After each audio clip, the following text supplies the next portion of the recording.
So moments ago, Erika Kirk's legal team announcing a new court motion demanding all evidence be made public, arguing, quote, at certain points throughout the preliminary hearing, the Kirk family sat in the room while evidence was admitted but not presented for their viewing.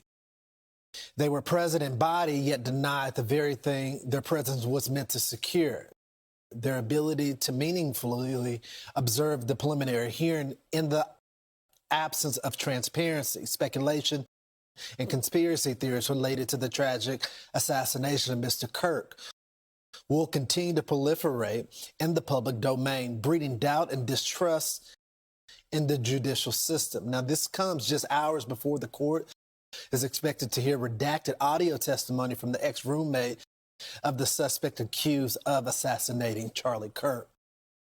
Fox News contributor and criminal defense attorney Donna Rotunno joins us now. She's been inside the courtroom this entire week. Donna, can you explain to our audience what rights victims have in hearings like this? Sure. Hi, Lawrence. Good morning. So victims do have rights, and the state of Utah has a specific statute that allows for victims' rights. So they list numerous things: right to a speedy trial, right to a fair process, right to be informed. This filing shows the frustration that Erika Kirk and the family of Charlie Kirk are dealing with. They have an entire legal team here that is saying to the court, look, Your Honor, you are allowing pieces of evidence in for your consideration, but you are not allowing us, the family, the public, to see what those things are.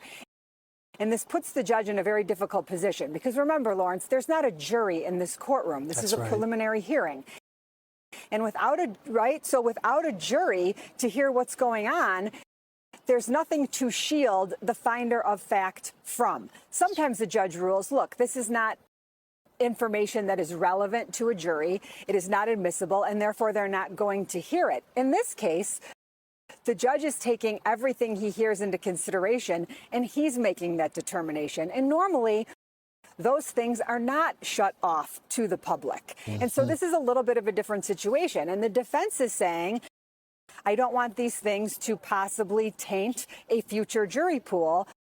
But Erika Kirk is saying, I'm sitting in this courtroom,